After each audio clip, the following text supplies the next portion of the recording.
না। ওরা চাবুককে পিটাইয়া কালো চামড়া গুলো দিয়ে রক্ত ঝরাইল। এইবার আবু জেহেল বলে বেলালের পায়ে রশি লাগাও। হযরতে বেলালের পায়ে রশি লাগায়া আরবের উত্তপ্ত গরম বালিতে শেষরে না ঘোরা হলো। আরবের বালিগুলো এত গরম, সাল দিলে মুড়ি হয়ে যাবে, এত উত্তপ্ত গরম ছিল। বাবলা গাছের কাঁটাগুলো জিব্বার ভিতরে পেরেকের মতো মারা হলো। এত কষ্ট দেওয়ার পরে বিকেল বেলা নিয়ে এসে বলে বেলা চাবুকতে পিটাইলাম, পায়ে রশি লাগাইয়া নিয়ে ঘুরলাম, বাবলা গাছের কাঁটাগুলো জিব্বার ভিতরে মারলাম রে বেলা, তারপরে কি নবী মুহাম্মাদের কালেমা ছাড়বি না? হযরতে বেলাল ঠিক বলে আবু জেহেল রে, মারতে মারতে যদি আমার জীবনটাও চলে যায়, বেলাল নিঃশ্বাস থাকবে যতদিন, বেলাল কালেমার পথে টিকে থাকবে ততদিন। এইবার আবু জেহেল বলে যুবকের দল যাও, বড় একটা পাথর নিয়ে এসে বেলালের বুকের উপরে চাপায়া দাও। বিশাল বড় একটা পাথর নিয়ে এসে হযরতে বেলালের বুকের উপরে চাপায়া দেওয়া হলো। আবু জেহেল মনে করলো পাথরের চাপার আঘাতে বেলাল মারা যাবে, এই কথা ভেবে কাফেররা চলে গেল। হযরতে বেলালের বুকের উপরে পাথর, এরপরেও জিহ্বা নাড়ায়া জিকিরি করে কা। দুই চোখ দিয়া বন্যার পানির মতো পানি পড়তেছে। আপনাকে আমাকে জিকির করার জন্য কেউ পিটায় না, মারে না, ধমক দেয় না, কিন্তু আমরা বড় কপাল পরা, তবু আল্লাহর জিকিরি করি না। ভাইরা রে, ও ঢাকার বাবাজিরা, দোকানদারি করতে করতে জিকির করা যায়, ব্যবসা করতে করতে জিকির করা যায়, মাঠে কাজ করতে করতে জিকির করা যায়, চলতে ফিরতে সবসময় জিকির করা যায়। মনে রাখবেন আল্লাহ রাসূল হাদিস শরীফের ভিতরে বলছেন, যার জিহ্বাটা আল্লাহর জিকিরে তরুতাজা থাকে, যার জিহ্বাটা আল্লাহর জিকিরে ভিজা থাকে, ওই জিহ্বাওয়ালা মানুষ কোনোদিন জাহান্নামের আগুনে জ্বলবে না। সুবহানাল্লাহ। কোন মানুষ যদি আল্লাহর ভয়ে দুই ফোঁটা চোখের পানি ফেলে কান্না করতে পারে, ওই দুই ফোঁটা চোখের পানি তার জাহান্নামের আগুনকে নিভায়া দিতে পারে। এজন্য আল্লাহ বলেন ফাযকুরুনি আযকুরুকুম ওয়াশকুরুলি ওয়ালা তাকফুরুন। বান্দারে, তোমরা আমি আল্লাহকে স্মরণ করো, আমি আল্লাহ তোমাদেরকে স্মরণ করব। কৃতজ্ঞতা প্রকাশ করো, অকৃতজ্ঞ হয়ো না। এজন্য জবানে সব সময় জিকির করব। কার জিকির করার জন্য আলাদা সময় লাগে না, ওযু করা লাগবে না, জবান সব সময় পবিত্র জিকির করবেন। সুবহানাল্লাহ, আলহামদুলিল্লাহ, আল্লাহু আকবার, লা ইলাহা ইল্লাল্লাহ স্মরণ করব তো ইনশাআল্লাহ। হযরতে বেলাল জিহ্বা নাড়ায় জিকির করে আর কাঁদে আর বলে, আল্লাহ তুমি তো সেই আল্লাহ, ইব্রাহিমের জন্য যদি নমরুদের আগুনকে ফুলের বাগান বানায় দিতে পারো, আল্লাহ তুমি কি পারো না? আমি বেলালের বুকের উপরে পাথর থাকার কারণে তোমার মতো মালিকের জিকির করতে বড় কষ্ট হয়, আল্লাহ তুমি কি পারো না বেলালের বুকের পাথরটাকে তুলার মতো নরম বানায় দিতে? হযরতে বেলাল দোয়া করতে দেরি, আসমানের মালিক আল্লাহ দোয়া কবুল করতে দেরি করে নাই। বেলালের বুকের পাথরটাকে আল্লাহ তুলার মতো নরম বানিয়ে দিয়েছে। বেলালের নিঃশ্বাসের সাথে পাথর ওঠে আর নামে। সুবহানাল্লাহ বলেন। এজন্য আপনি যখন আল্লাহর হয়ে যাবেন, আল্লাহর কাছে যা চাইবেন আল্লাহ তাই দেবে। শোনেন শোনেন বাজার, এই যখন ইসলামের অবস্থা, একদিকে সন্তান হারানোর ব্যথা, আপন মানুষদের সমালোচনা, সাহাবায়ে কেরামদের উপর নির্যাতন জুলুম, ওই সময় নবীজির মনটা ভীষণ খারাপ। নবীর যখন মন খারাপ, নবীকে সান্ত্বনা দেওয়ার দায়িত্ব কার? আর একটু জোরে বলেন কার?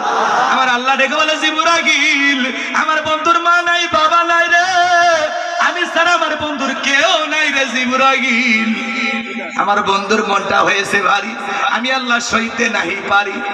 এ জিবরাইল যা, লাহু মাহফুজ থেকে সূরা কাউসার নিয়ে যায় আমার বন্ধুর উপরে নাজিল কর তাড়াতাড়ি। আল্লাহু আকবার। আমার নবী ডেকে বলে, আনাস আমার মনটা কেন খারাপ তোমরা জানো, কিন্তু আমার মুস্কি হাসি দেওয়ার কারণ হলো এই মাত্র আসমান থেকে জিবরাইল এসে আমার উপরে সূরা কাউসার নাজিল করলো। নবীজি তখন আনন্দে আত্মহারা হয়ে সাহাবায়ে কেরামদেরকে শোনায়া দিলেন, ইন্না আ'তাইনাকাল কাউসার ফাসাল্লি লিরাব্বিকা ওয়ানহার ইন্না শানিয়াকা হুয়াল আবতার। আল্লাহু আকবার। এক নম্বর আয়াতে আল্লাহ তাআলা বলেন, ইন্না আ'তাইনাকাল কাউসার, অবশ্যই আমি আল্লাহ পাক আপনাকে হাউজে কাউসার দান করেছি। ইন্না আ'তাইনাকাল কাউসার, নিশ্চয়ই আমি আল্লাহ পাক আপনাকে হাউজে কাউসার দান করেছি। পৃথিবীর অন্য কোন নবী রাসূলকে আল্লাহ পাক হাউজে কাউসার গিফট করেন নাই, আপনার আমার নবীকে আল্লাহ পাক হাউজে কাউসার দান করেছেন। সুবহানাল্লাহ বল। এই হাউজে কাউসারের পানি মধুর চাইতে মিষ্টি, দুধের মতো সাদা, পানির চাইতে ক্লিয়ার। ওই কঠিন কিয়ামতের ময়দানে যেদিন বিচার দিবস কায়েম হয়ে যাবে বাজার, যেদিন পাহাড় পর্বত নদী নালা খালবিল বিল্ডিং এমারও ঢাকা শহর রাজধানী কোনো কিছু থাকবে না। কুল্লু মান আলাইহা ফান, পৃথিবীর সবকিছু আল্লাহ তাআলা ধ্বংস করে দেবেন। ওই দিন বেঈমানদের জিহ্বা কুকুরের মতো চলে আসবে নাভি পর্যন্ত, সূর্য সহাত মাথার উপরে চলে আসবে, জমিনটা তামার জমিন হয়ে যাবে। যেদিন মাতার সন্তানের পরিচয় দেবে না, স্বামী স্ত্রীর পরিচয় দেবে না, ভাই ভাইয়ের পরিচয় দেবে না, যেদিন আল্লাহর আরশের ছায়া ছাড়ার কোনো ছায়া থাকবে না, ওই ছায়ার ভিতরে আল্লাহর শাস্তির মানুষকে ছায়া দান করবে। সেখানে আল্লাহর ভিআইপি বান্দারা আল্লাহর ছায়া পায়া কিয়ামতের ফাইনাল খেলা উপভোগ করবেন। জোরে বলেন মারহাবা। মিডিয়াতে পৃথিবীর অন্য রাষ্ট্র দেখবে আর বলবে হাই রে, বাংলাদেশ এত গরিব এখনো হাত পাকাতে হুজুরের বাতাস করতেছে। রাগ করতেছেন আপনারা? এগুলো দেখতে দৃষ্টিকটু লাগে না? এগুলো কি এখন চলে? খুব মহব্বত করলে সাইড থেকে ফেল দেন। আমি তো বলতেছি একটু ঘামে যায়, টাকাটা হালাল করে কথা কয় না। কষ্ট হচ্ছে আপনাদের? কি বলবো, রাত পাইলে আপনাদেরকে আলোচনা প্রাণ ভরে শুনাই তো কষ্ট হয়, কষ্ট হয়। একটা তাকবীর দেন না বাজান, লিল লাগে তাকবীর। আমার ভাইয়েরা ভালো করে বোঝার চেষ্টা করবেন বাজান। ওই কঠিন কিয়ামতের ময়দানে মানুষ দলে দলে বিশ্ব নবীর কাছে যাবেন হাউজে কাউসারের পানি পান করার জন্য। কিছু মানুষের সামনে আল্লাহ তাআলা চোখের উপরে পর্দার আবরণ তৈরি করে দেবেন। আমার নবী তখন ডেকে বলবেন, আল্লাহ সংখ্যায় আমি আমার অনেক উম্মতকে দেখতে পাইলাম, কেন জানি কমে গেল, আমি বুঝতে পারলাম না। আমার আল্লাহ ডেকে বলে, বন্ধু পাইকারি দরে সবাইকে আপনি হাউজে কাউসারের পানি পান করাইতে পারবেন না। দুনিয়ার জীবনে দুইটা অপরাধ করেছিল যারা, হাউজে কাউসারের পানি পাবে না তারা। কয়টা অপরাধ? দুইটা অপরাধ। কি কি জানার দরকার আছে না নাই? এবার দিল দিয়ে কথাগুলো বোঝেন। নবীজি হাউজে কাউসার পিয়ালা নিয়ে দাঁড়িয়ে থাকবেন, শোনেন শোনেন, হযরত আবু বকর সিদ্দিক পিয়ালাগুলো ভরায়া দিবেন, মাঝখানে দাঁড়িয়ে থাকবেন হযরত ওমর। হযরত ওমর বিশ্ব নবীর হাতে দিবেন, আর নবীজি তার আদরের উম্মতদেরকে খুঁজে খুঁজে হাউজে কাউসারের পানি পান করাবেন। রাসূলের হাতে এক পেলা হাউজে কাউসারের পানি পান করলে জান্নাতে ঢোকা পর্যন্ত তার আর তৃষ্ণা লাগবে না। বলুন সুবহানাল্লাহ। কিয়ামতের কঠিন দিন একদিন হবে 50,000 বছরের সমান। তাহলে ওই কঠিন দিনে নবীজির হাতে হাসরের ময়দানে খালি পানি পানি বলে মানুষ চিৎকার মারবে বাজান। নবীজির হাতে ওই দিন হাউজে কাউসারের পানি কারা কারা পান করতে চান? দুইটা হাত তুলে আল্লাহকে দেখা। আল্লাহ আমাদের সবাইকে কঠিন কিয়ামতের ময়দানে নবীজির হাতে হাউজে কাউসারের পানি পান করা তৌফিক দান করুন। জোরে বলুন আমিন। আরেকটু জোরে বলুন আমিন। সেই সৌভাগ্যবান ব্যক্তিদের তালিকা আমাদের নামগুলো কবুল করেন। আপনারা পানি চাইলেন আর পাইলেন অত সহজ? ভাই আমার কথা কি বোঝেন? আমার ভাষা একটু কম বেশি হতে পারে, উত্তরবঙ্গের মানুষ, আমার বাড়ি গাইবান্ধা, একেবারে গরিব এলাকায় বাড়ি। কষ্ট হয়, কষ্ট হয় বাজার। শোনেন শোনেন শোনেন শোনেন শোনেন, হাউজে কাউসারের পানি চাইলেই পাওয়া যাবে না, এর জন্য কষ্ট করা লাগবে। আমি আপনাদের এলাকায় আসলাম, উদাহরণ দিয়ে কথা বললে ভালো হইতো, কিন্তু ওইদিকে সময় লাগে। একটা ছেলের হাতে কিছু চকলেট দিয়ে বললাম, বাবা এক বাতা পানি আনো। ওই ছেলেটা চকলেট পায়ে মারছে দৌড়, মাঝপথে আচার খায় পড়ে গেছে, হাঁটু ছিলে গেছে, রক্ত বের হয়ে গেছে। চকলেট থাকার কারণে উঠে পানি ভইয়া বদনা নিয়ে আমার সামনে হাজির। আমি তখন বললাম, বাবা এই পানিটার দিকে মাঝপথে পড়ে গেছো, আচার খাইছো, ব্যথা পাইছো, রক্ত বের হয়েছে। তখন ওই চকলেট থাকার খুশির কারণে বলতেছে, আমি এরকম কত পড়ে যাই, আমার কিছুই হয় না। ওই কঠিন কিয়ামতের ময়দান নবীজির হাতে এক পেয়ালা হাউজে কাউসারের পানি আর আল্লাহর আরশের নিচে ছায়া যদি ভাগ্যে জুটে যায়, কিয়ামতের কঠিন দিন তাদের কাছে কঠিন হবে না, আল্লাহ সহজ করে দেবে। এখন হাউজে কাউসারের পানি চাইলেন আর ভাইলেন, একটু কাজ করা লাগবে, ঠান্ডা পানি দিয়ে উজু মানে নামাজ পড়া লাগবে। হঠাৎ করে দেখবেন যারা পুরাতন মুসল্লি, কেউ হঠাৎ করে নামাজ ধরছে, তখন ওই পুরাতন মুসল্লিরা নতুন মুসল্লিদের কিনে ঠাট্টা বিদ্রুপ করে। আজকে সূর্য কোন দিকে উঠছে? উত্তর পাড়া বাদশা দিকে মসজিদে নামাজ পড়বি, আবার 2 দিন পরে সাইরে দিবি। সমালোচনা করেনি? আপনাদের এলাকায় করে না?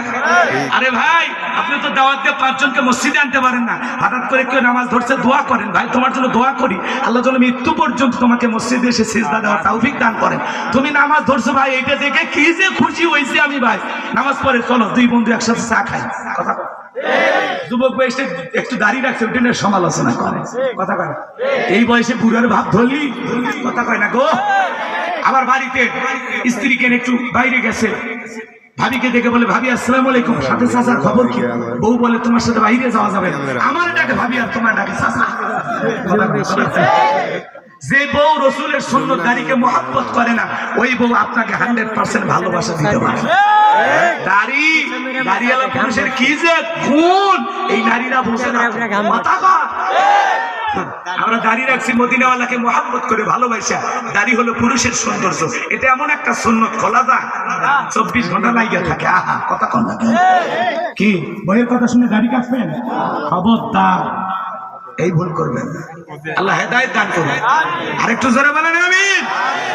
মন খারাপ করেছেন বাজান গো আমার, দাড়ি রাখলে অনেকে মনে করে বিশাল বয়স হয়ে গেছে। আমি একবার আমার বউকে নিয়ে মার্কেটে গেছি, দোকানদার বলে, হুজুর আপনার মেয়ে কি কি চয়েস করে আপনি বলেন? বলে, মেয়ে না রে, ওটা আমার ঘরের প্রধানমন্ত্রী, খেপাস নিয়ে বাড়িতে গেলে আগুন জ্বালা। কথা কোন ঠিক না? বাজান গো লম্বা আমি করব না, যে কথা বলতে চাচ্ছিলাম, হাউজে কাউসারের পানি পান করতে গেলে কাজ করতে হবে 2টি। 2টা আঙ্গুল তুলে বলেন তো, কাজ করতে হবে কয়টি? আরো জোরে। আল্লাহ তাআলা সেটা 2 নাম্বার আয়াতে জানিয়ে দিলেন। জবান ছেড়ে সবাই বলুন, ফাসাল্লিলি রাব্বিকা ওয়ানহার। বলেন, ফাসাল্লিলি রাব্বিকা ওয়ানহার। 1 নাম্বার হলো ফাসাল্লিলি রাব্বিকা, রবের উদ্দেশ্যে সালাত আদায় করা লাগবে। নামাজ হবে একমাত্র কার জন্য? আরেকটু জোরে বলেন, কার জন্য? কুল ইন্না সালাতি ওয়া নুসুকি ওয়া মাহইয়ায়া ওয়া মামাতি লিল্লাহি রাব্বিল আলামিন। সূরা আনাম আয়াত নাম্বার 162। আল্লাহ তাআলা ডেকে বলেন, নবীজি আপনি বলুন, আমার নামাজ, আমার কুরবানি, আমার জীবন, আমার মরণ লিল্লাহি রাব্বিল আলামিন, আসমান জমিনের প্রতিপালকের জন্য। তাহলে মুমিন জীবনের সব ইবাদত হবে আল্লাহ তাআলাকে রাজি খুশি করার জন্য। 5 ওয়াক্ত সালাত আদায় করে, নফল না ফরজ? আরেকটু জোরে বলেন। জুমার নামাজের দিনে মসজিদে জায়গা হয় না, আসর মাগরিব এশায় ফজরে লোক পাওয়া যায় না, কারণ কি? নবীজির জামানায় ফজরের নামাজ ও মসজিদ যেরকম কানায় কানায় পূর্ণ ছিল, জুমার নামাজের একই দৃশ্য, মসজিদ কানায় কানায় পূর্ণ ছিল। কথা কোন ঠিক কিনা? পায়ে হাত দিয়ে অনুরোধ করে বলে যাই, বাজান 5 ওয়াক্ত সালাত আদায় করা ফরজ, এটা নফল না, এটা কি? একটু জোরে কোন কি? ফাসাল্লি রাব্বিকা, রবের উদ্দেশ্যে সালাত আদায় করা লাগবে। কথা ফুলাহাল মুমিনুন আল্লাযীনা হুম ফি সালাতিহিম খাশিউন।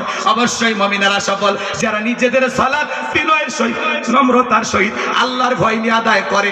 আপনি আমি সালাত আদায় করব কার ভয়ে?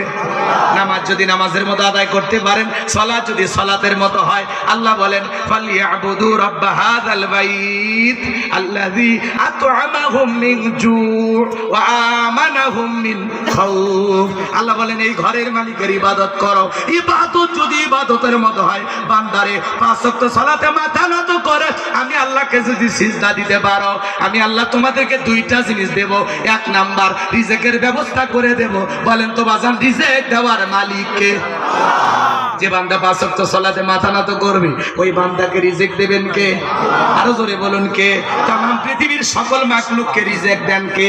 ওয়া মা মিন দাব্বাতিন ফিল আরদি ইল্লা আলাল্লাহি রিজকুহা।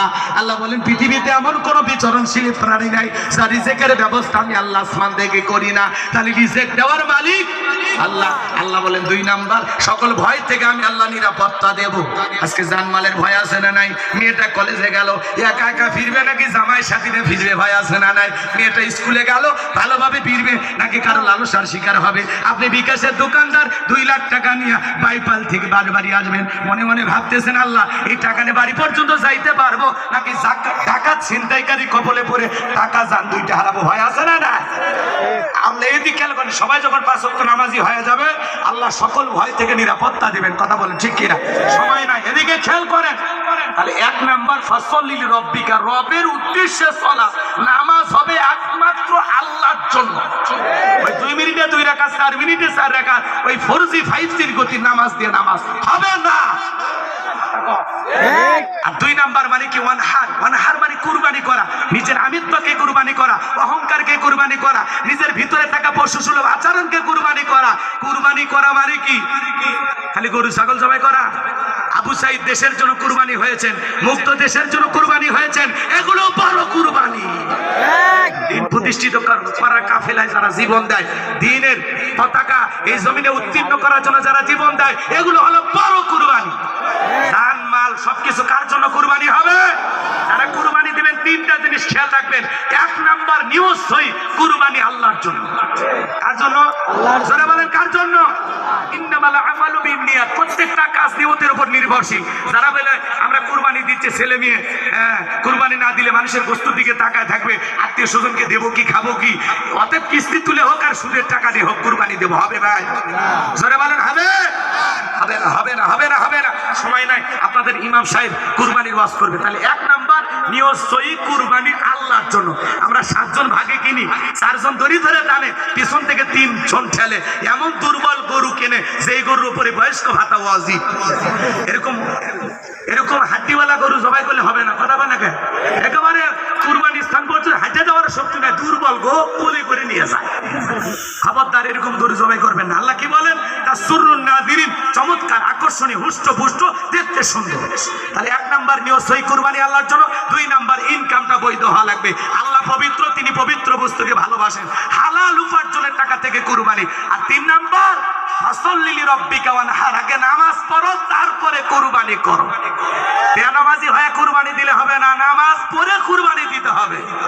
আর যারা বেনামাজি সুদ খায়, ঘুষ খায় দিচ্ছেন, তাহলে গোশত খাওয়া হবে, কুরবানি আল্লাহর দরবারে কবুল হবে না। আল্লাহ কি বলেন? ওয়ালাকি ইয়ানালুহু তাকওয়া মিনকুম। আল্লাহ বলে বান্দা তোর অন্তরে কি আছে ওইটা আমি আল্লাহ কবুল করি। 10,000 20,000 টাকার একটা ভেড়া ছাগলও দিলে, নিয়ত সহি থাকলে, টাকা হালাল থাকলে, ওই ভেড়া ছাগলের রক্ত জমিনে পড়ার আগে আরো শের মালিক আল্লাহর কাছে কবুল হয়ে যাবে। জোরে বলুন, আরেকটু জোরে বলুন, কষ্ট হয়। তাহলে 3 নাম্বার, ইন্না শানিয়াকা হুয়াল আবতার।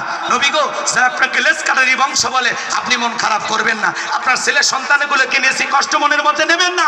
এই পৃথিবীর জমিনে আপনাকে মহব্বত করে ভালোবাসার কোটি কোটি রুহানি সন্তান আমি আল্লাহ জমিনে পাঠাবো। বলুন আল্লাহু আকবার। আজকে তামাম পৃথিবীতে 700 কোটি মানুষ, 200 কোটি মুসলমান, আমরা সবাই রাসূলের রুহানি সন্তান।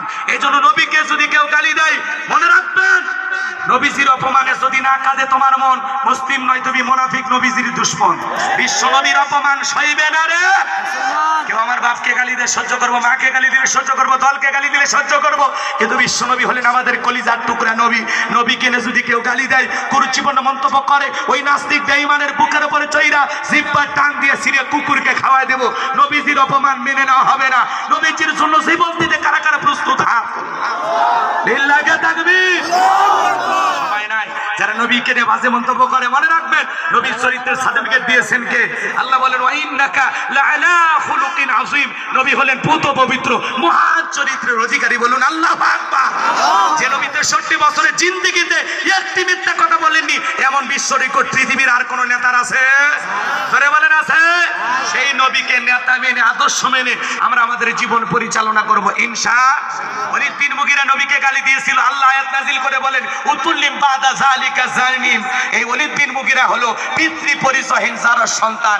আজও দুনিয়ার জমিনে নবীকে গালি দেবে যারা, তারও সন্তান তারা। ওরা বাস্টার্ড, ওরা অবৈধ মায়ের অবৈধ সন্তান। এইজন্য নবীজির ব্যাপারে কোনো আপোষ চলবে না। আমার ভাইরা, সময় না থাকার কারণে বিস্তারিত বলতে পারলাম না। ওয়ালিদ বিন মুগীরার মায়ের ঘটনা, ঝর্ণার কথা বলতে যা নারীদের ওয়াজ করতাম, কিন্তু আজকে সময় নাই। আসরের নামাজ দিয়ে করবতি। যদি পারেন আমার গাড়িতে গেলে আমার লেখা একটা বই পাবেন। মঞ্চে আছে সাথী? মঞ্চে নাই, আমার গাড়িতে একটা বই আছে, শেষ বিদায়। একজন মানুষকে কিভাবে নবীর তরিকায় বিদায় করতে হয়। মৃত ব্যক্তিকে চুমা খাওয়া জায়েজ না হারাম? স্বামী স্ত্রী মারা গেলে একে অপরকে গোসল করাইতে পারবে কিনা? মৃত ব্যক্তিকে চুম্বন খাওয়া যাবে কিনা? আত্মহত্যা করে মারা গেলে তার জানাজায় যাওয়া যাবে কিনা? হ্যাঁ, জান্নাত জাহান্নাম আখিরাত সম্পর্কে, কবরের সলজর সম্পর্কে 76 বিশের বইটা 2টা গজল লেখা আছে। আমার মাদ্রাসার ঠিকানা, মোবাইল নাম্বার সব দেওয়া আছে। যদি পারেন স্মৃতি হিসেবে আপনারা নিয়ে যাবেন। আল্লাহ যুবকদেরকে কেনা তৌফিক দান করুন। 50 টাকা হাদিয়া দিয়া ওইটা সংগ্রহ করবেন আপনারা ইনশাআল্লাহ। আর যাদের ওযু আছে এই মসজিদে নামাজ পড়েন, বাইরেও একটা জামাত করতে পারেন। যতটুকু আলোচনা হয়েছে বক্তা শ্রোতা সবাইকে আল্লাহ পাক বাস্তব জীবনে আমল করার তৌফিক দান করে। এই যুবক, আজেবাজে উপন্যাস কিনে লাভ নাই। প্রেম কেন কাঁদাই যৌবনের মৌমনে, অভিশাপ্ত রাত মিলন হবে কতদিনে। এগুলো উপন্যাস কিনলে চরিত্র ধ্বংস হয়ে যাবে। রাসূলের একটা সিরাত গ্রন্থ জীবনে কিনে রাখবা, শুরু থেকে শেষ পর্যন্ত পড়বা। আর যদি পারেন হাদিয়া দিয়ে নিয়ে যাবেন ইনশাআল্লাহ। বেঁচে থাকলে আবারও দেখা হবে। ভালো থাকবেন, সুস্থ থাকবেন। ঢাকাবাসীর সুস্থতা দীর্ঘায়ু কামনা করে এখানে ইতি মনে থাকবে আপনাদের মাহফিলের স্মৃতি। আল্লাহ হাফেজ। আসসালামু আলাইকুম ওয়া রাহমাতুল্লাহি ওয়া বারাকাতুহু।